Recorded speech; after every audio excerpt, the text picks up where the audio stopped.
Sounds like a dog's being killed in the distance. What on earth? Alright, did it stop? No.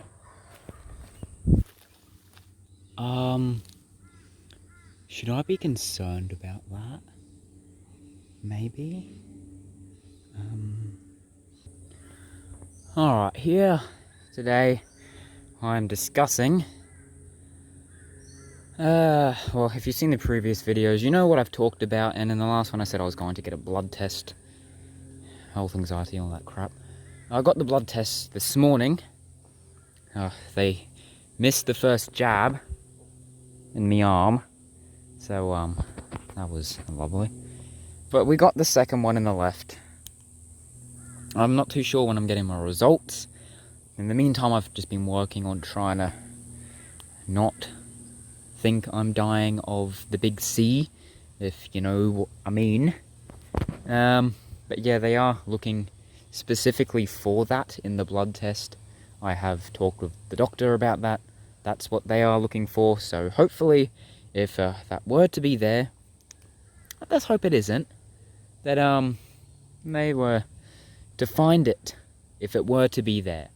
But in my case, let's hope it's not there, and I can get on with my life and stop worrying.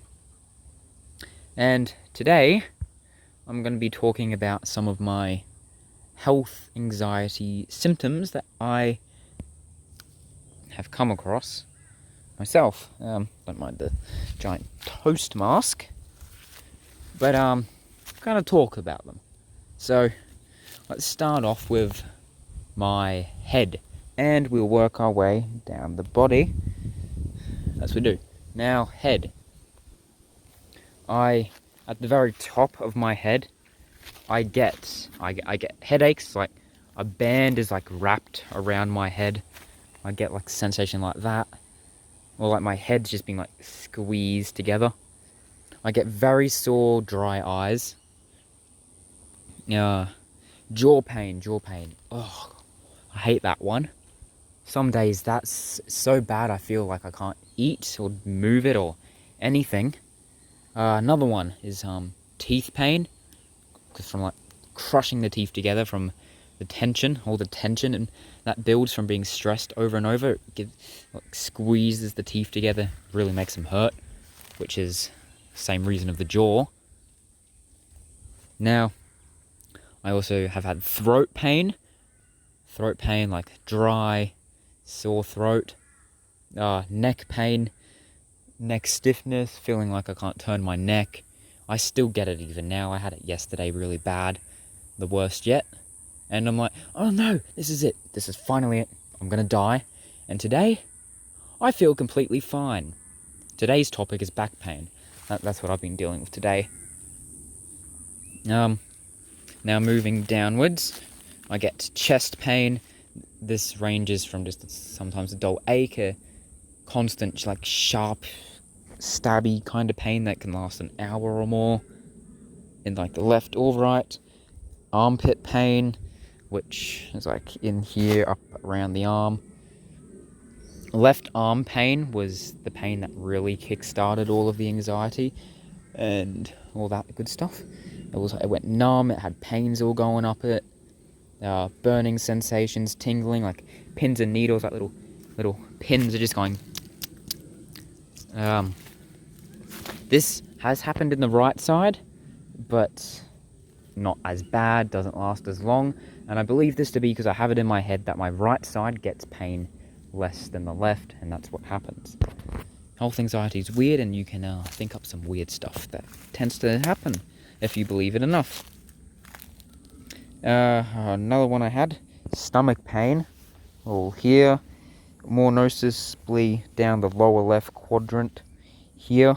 Sometimes the same thing here under the ribs, which can go around to the back, which is where I've been having pain at the moment, all up the back area. Can't really show that, but like, yeah, that probably showed nothing, but my back, rib pain, more noticeably here. I've had pain in like the little corners of my legs, just in here. Hip pain, calf pain, the occasional foot ache, leg aches. The tip of my fingers have had like little aches as well. I'm getting a little pain at the moment, just right here on the rib, little ache. It can be severe at times, but now that's my symptoms. If you have any questions about symptoms, do comment below and I'll answer them, because I could have missed one. There's been so many, I do tend to forget quite a lot. But now I'm going to be talking about what triggered this for me, which I've kind of talked about before, but we're going to talk about it a little bit more. So, crap, was it last year? I'm not too sure. If you know Minecraft or Minecraft YouTubers, you may have heard of Technoblade. And if you've heard of Technoblade, you probably know what happened to him. And because of that, I grew a fear of the disease he died from. I don't really want to say the word because it seems to trigger pain, and this is just hard to record without going into a panic attack as is. But I'm really trying not to, just to get this over with. And ever since then, I wasn't like exactly panicking, but it was always in the back of my mind. And then at the beginning of this year, early January, I was playing tag with a few friends while camping. I even got it all on camera. If I won't plug the video.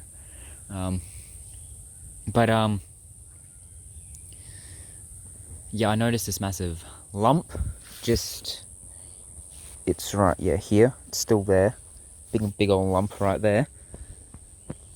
And my mind was, the night I saw it, I was like, I'll be fine. I went to bed feeling normal. And then the next morning, I felt like I was jolted awake into an instant panic attack, and my mind thought it was the big C. So, first thing I did was I got on my phone. And I started Googling. And this persisted on for about 2 weeks before I actually went to the doctor about it. And the doctor's like, oh yeah, it's probably just the muscles, it doesn't look like anything bad. And I'm like, but doctor, it's big, it's a lump. I'm dying. I've got about 10 tumours, Google told me. Yeah, so I got my ultrasound, it came back completely clear. It was literally just a muscle called xphoid process, which is where the bottom of the sternum, it protrudes outwards, and it was nothing to be worried about. So I was like, oh, phew. And then, a week later, I got rib pain. Well, I already had it from panicking, but I tuned into it. I'm like, oh no. And then, I woke up in a panic attack, and my whole left arm was doing all the symptoms of before. And over the next 2 months leading up to now, I kept getting more and more and more and more. And I kept Googling and Googling and Googling and Googling. And I kept getting more and more and more tumours. And to the point where I was fully convinced that I had, 2 days to live. Next thing you know, I'm still alive 2 days later. I'm like, no, one more day. And I kept living like that for about 2 months. One more day. And my entire body, all of my body, this entire top quadrant, because I have it in my head that anything below the waist, it's fine. So I don't get pain so much there. Except for the few I talk about, but they could be growing pains, who knows. And it was just constant aches, pains all over. Recently I've been having nausea, headaches. This could literally just be from the heat, but my mind jumps to the worst possible conclusion, because my mind's like, you've been having all these pains, now you're having this. This is it. Your time has come. And I thought I'd be dead about 3 days ago. No, actually, yesterday I thought I was going to be on my deathbed, and today I'm feeling a lot better. Still feeling a little bit sick in the stomach, headaches, but I'm pretty sure headaches because of the heat. But yeah, it's not too fun. But that's me. I'm still recovering, waiting for my blood test results. If it comes back clear, I'm getting another ultrasound as well on the lump, just for that cherry on top. If it comes back clear, well, I reckon it's time to move on. It's time to just accept the fact that it's anxiety, it's a smelly bum, and I need to move on with life. I have a whole life. I need to stop being a dum-dum and start being a living life. Or whatever description works for you. Now, if you have any questions, comments about pains, I will answer them. If I've had the same thing, I'll describe it in more detail if you want to know. But I just want to say, before you assume you have health anxiety, go to the doctor first. If you do have any concerns, just get that initial checkup to make sure everything is actually in the clear. And then maybe then start looking into anxiety. But don't just Google and think, oh yeah, I'm just going to dismiss all of this as anxiety. Because people do that, and then unfortunately stuff can happen. So just get that initial checkup first, just to get you in the clear, and then work from there. It's always important to still get that initial checkup, just to make sure you're fine and get rid of any initial concerns. Now I've gone on for long enough. I'll update again once I get the results, and I'll see you guys then. I hope this helped in some way.